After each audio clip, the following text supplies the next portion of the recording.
Hi, welcome to our latest webinar, which we're going to focus on financing growth. My name is David Wilson. I'm a director in the corporate finance team at Clive Owen, and I'll be joined by Clive Wright, who's our head of grants. Bit of background on me or the wider team. The corporate finance team at Clive Owen, we focus on transactions. We deliver M&A transactions, including buying businesses, selling businesses, MBOs, MBIs. We also look at fundraising. That can be growth and development capital investments or refinancing. We've had a very busy time of late. For the last 3 years, we've been voted the most active corporate finance advisors in the North East region.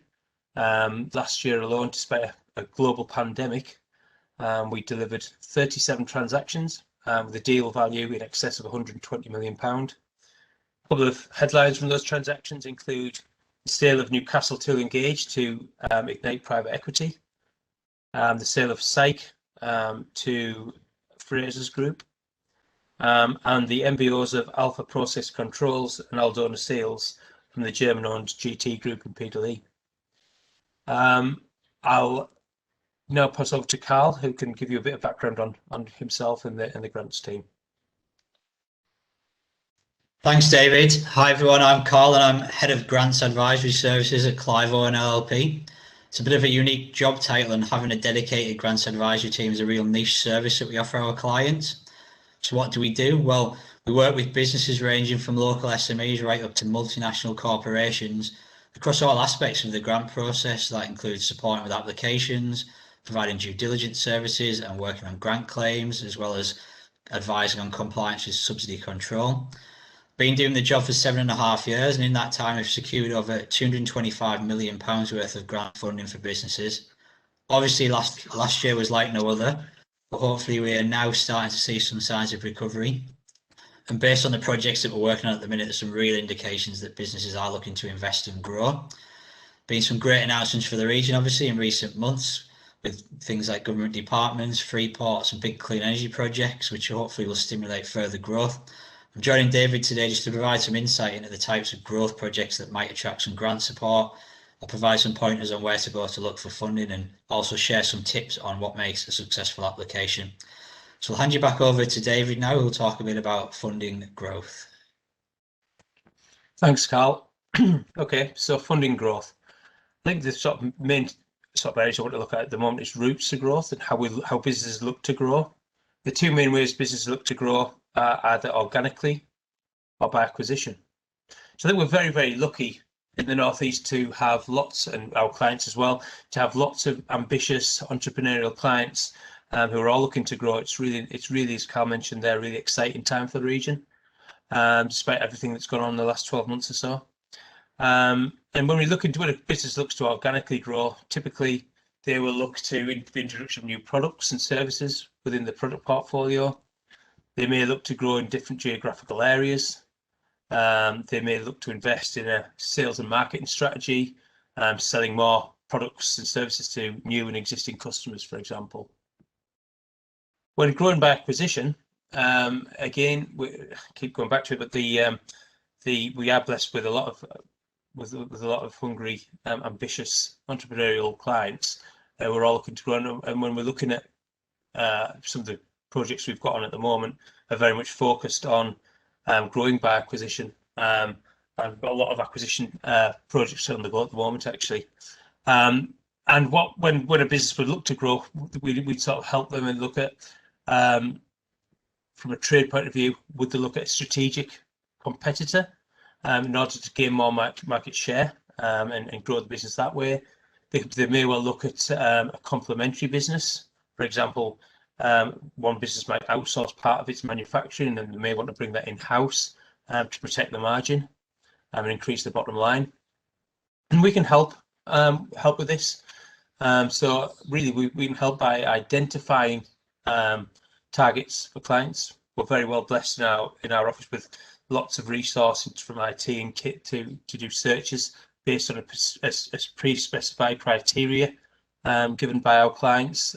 For example, what size of business they want in, what geographical location their business they would look to acquire, right down to things like the age of potential businesses. We can actually go and target shareholders who may well be wishing to who may well be wishing to retire. So we can actually really redefine the search like that. We can then connect. So we can connect our clients to potential acquisition targets by reaching out to the targets and connecting those together. We'll then look to deliver.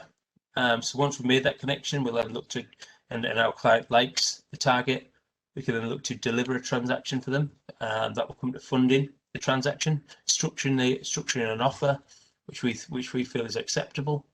And then the final point really is we will help with due diligence when we can help with financial due diligence and also deal management to actually deliver the transaction for our client in good timescales and it is an efficient process as we possibly can. So funding growth.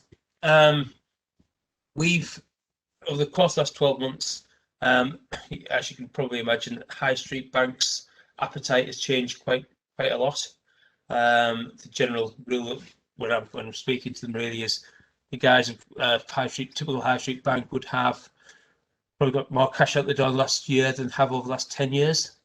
And obviously as a result of that, their appetite has naturally changed. The deals that you may have got sort of 18 months ago from a high street bank you probably wouldn't get today. So it's really been our job to sort of see where we can get that funding from. A high street bank wouldn't be able to sort of fill that funding gap, if you like. We've identified lots of alternative funders, sort of second tier lenders who are now coming into the fore and are doing deals that will openly admit themselves that sort of 18 months ago they wouldn't have even got a sniff of. So it's really our job then to identify if the client's current bank can't deliver it, who can. Alternative funders is a great example of that. We're very lucky in the area in Teesside and in Yorkshire to have the MPIF funds, the Northern Parish Investment Funds, who cover a lot of equity and debt finance for clients, and they've been a great help. We've done plenty of deals with likes of FW Capital, and then further up in the region, in the Northeast Fund, which covers sort of Tyneside and Durham. We've done lots with NEL, who can provide debt and equity finance to help fund growth.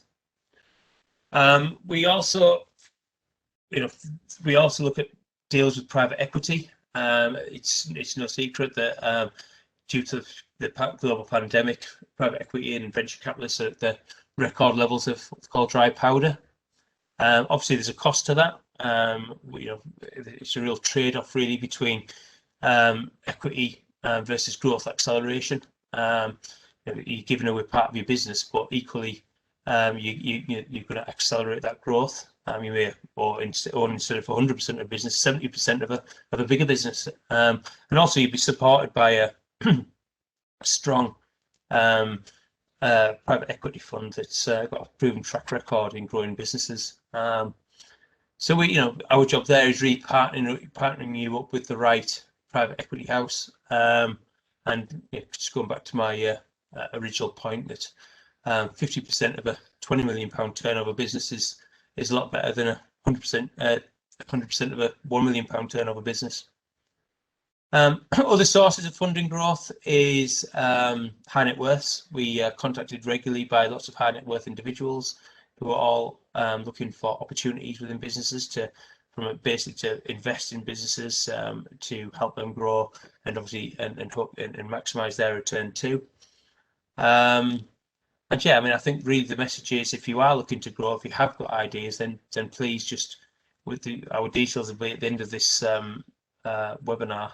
Please just get in touch because there's a lot of whereas it's been a very difficult 12 to 18 months, and there are a lot of opportunities from a funding angle to help you deliver that growth. And I'm going to pass across to Carl now, who's going to talk about an introduction to grants and how they can help support businesses too. So over to you, Carl. Thanks, David. So, you've identified some growth plans and you've developed a strategy to achieve your goals, but perhaps some aspects of delivery of that strategy are a bit risky or a little bit too expensive.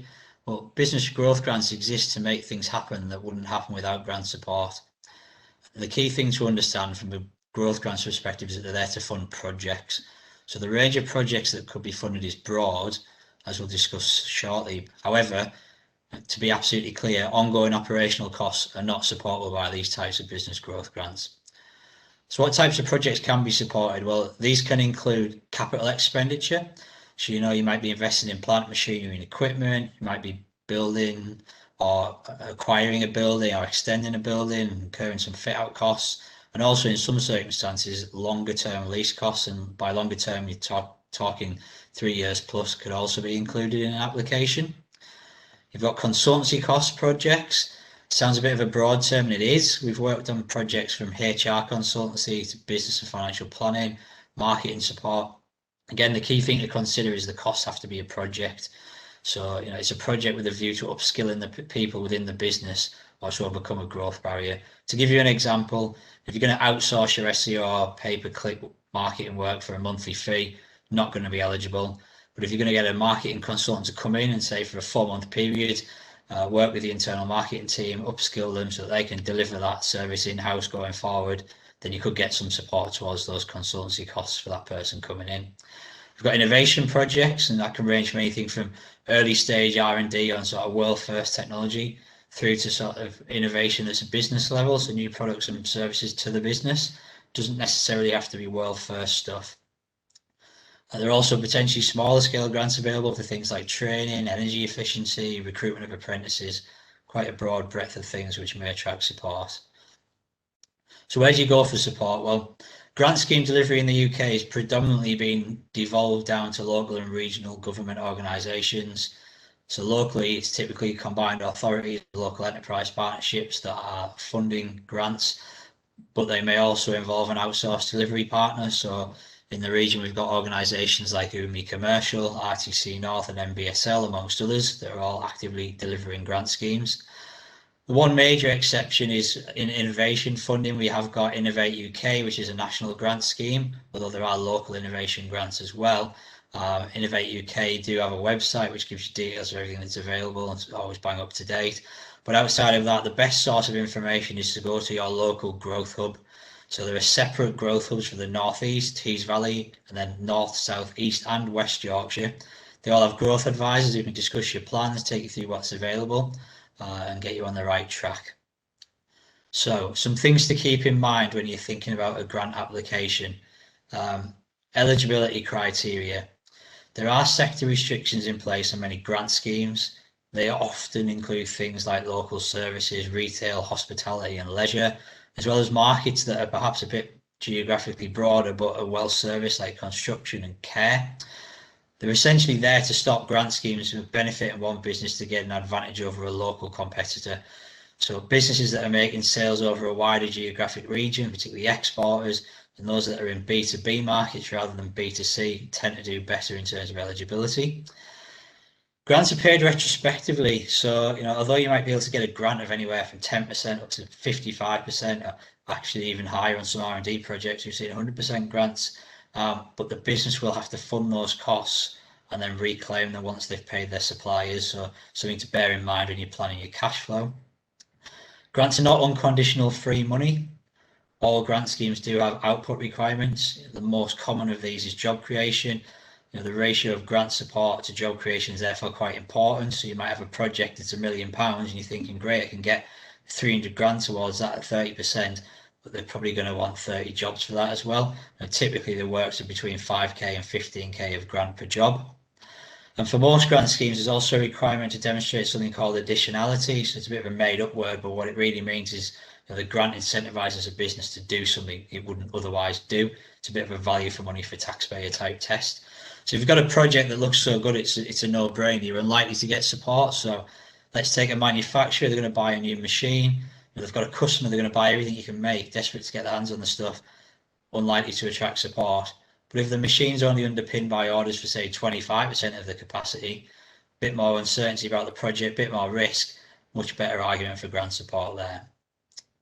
Moving on to some top tips. So grant processes can take anywhere from a couple of months up to 6 months, and you can't commit until you have got a grant offer letter in hand.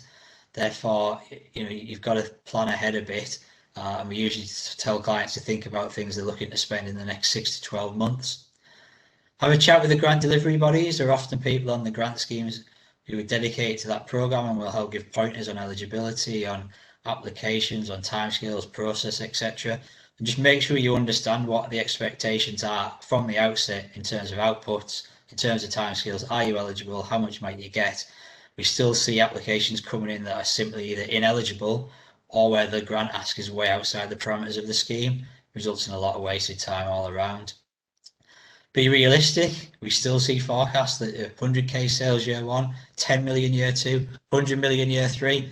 Sounds great, but the reality is it's very seldom happened in history, and it'll be treated with skepticism. So nobody's asking an SME to go out and create hundreds of jobs to access grant support. Be realistic. Keep things in line with your growth trajectory that you've been on. It will add to the credibility of the application. And finally, take some advice. It's by no means a requirement of grant schemes to work with an advisor, but in our experience, the chances of success on any given scheme will rise from about 50% to 90% by using an experienced advisor. The process will also run much more smoothly. It'll require much less management time, and just ends up in a better outcome for everybody. We'd be delighted to have a chat with anyone about plans, and our contact details are on the following slide.